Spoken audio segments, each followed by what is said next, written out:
This freight train is speeding toward a large city. It passes farmland and small towns along the way. Then it comes to the growing outer edge of the city, where there are rows and rows of suburban homes. It passes the residential district where thousands of people live. It passes the industrial districts, where many of the people work in factories and mills. And finally, the train arrives in the heart of the big city. Trucks also bring to the people of the city the goods they need and want. They bring food, for there isn't enough room in the city to grow vegetables or raise cattle. From every direction, people and goods pour into the city.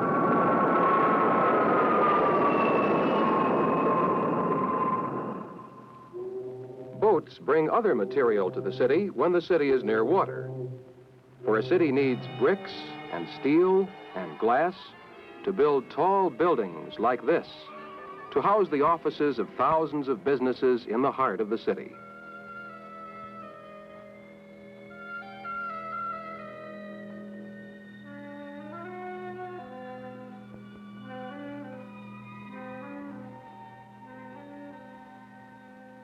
Cities like this have grown on the same location where perhaps only a fur trader's cabin once stood, or where two roads crossed, and they continue to grow. It needs more and more people to manufacture things and perform different services.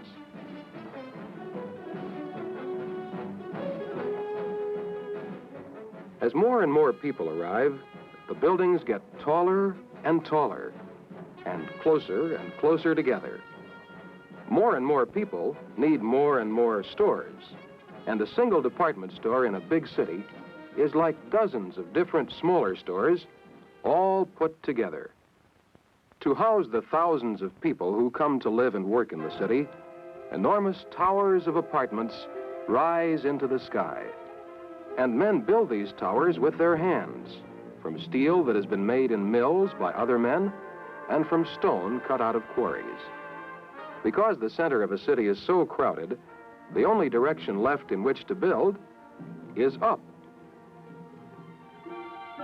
But away from the crowded center, on a neighborhood street, which may look like a street in any small town, the day begins like everywhere else, with father going off to work, and then his son starting off for school.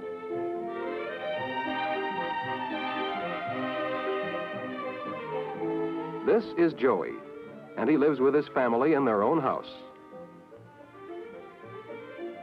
Down the block are apartment buildings where a dozen families live. A little further down is an even taller building. And across the next street is the building where his friend's family lives, with hundreds of other families. Here, one set of apartments has been set on top of another, and another set on top of that. This one building has more people living in it than may live in a single small town. Is that you, Joey? Come up. 28, please. All right. Joey never gets tired of riding in the fast elevators. It takes only seconds for Joey to reach the 28th floor.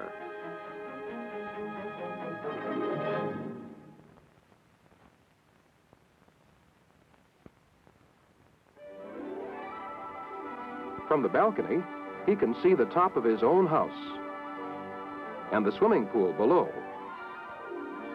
He can see the park and the tall buildings in the center of the city.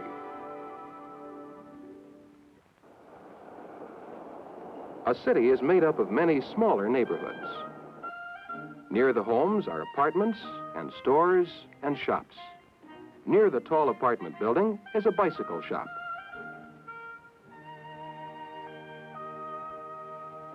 A sign painter works outside a restaurant.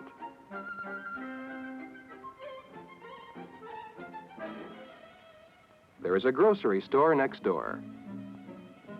The people of a neighborhood depend upon these businessmen, for they supply many different kinds of service.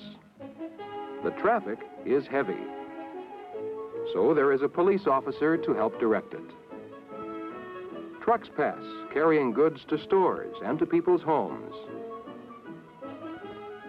Fast trains carry people over the crowded streets, between the houses, and underneath the tall buildings.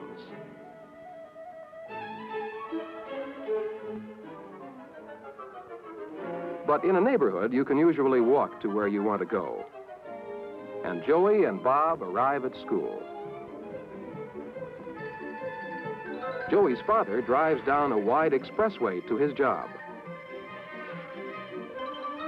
His car radio tells him about the traffic conditions ahead.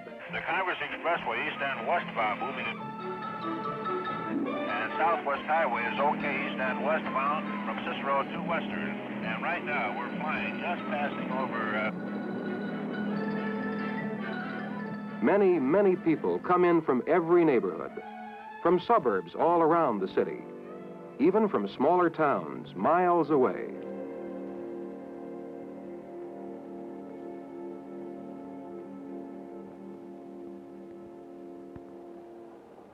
Because a city is so big, its problems are big too. Some of the problems of big cities are studied in the City Hall. Here, the city mayor and neighborhood representatives try to solve these problems and make plans for the city's future. The city council decides, for example, where new housing will be built. These models show what it will look like. It agrees that areas like this that have fallen into decay must be removed. For a city is a living thing, and like any living thing, it can grow old.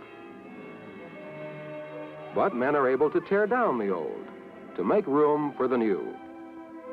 Thus, a city constantly changes and grows. The city council must also provide men and equipment to protect property.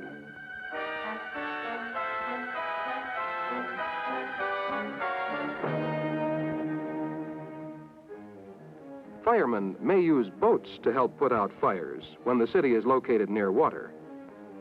The city council decides that new highways must be built for the ever-growing number of cars bringing people to the city to live or work or just to visit.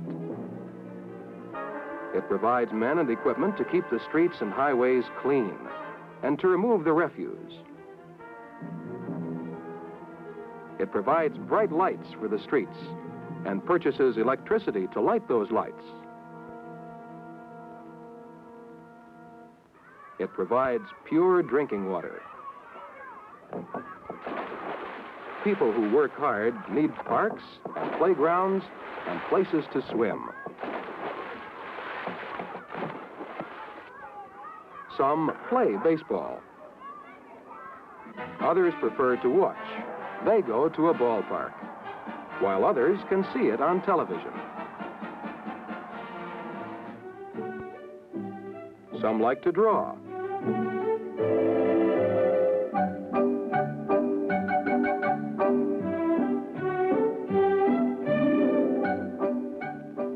Others like to see paintings in museums. A big city is full of places you can go. You can study the past or ride a roller coaster.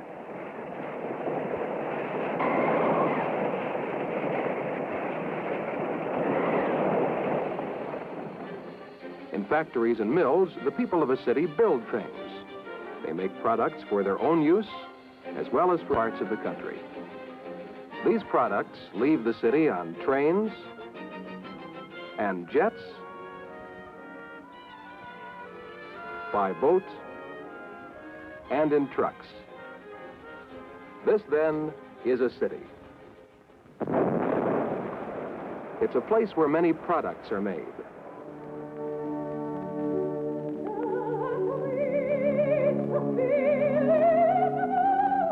It's a center of learning and art.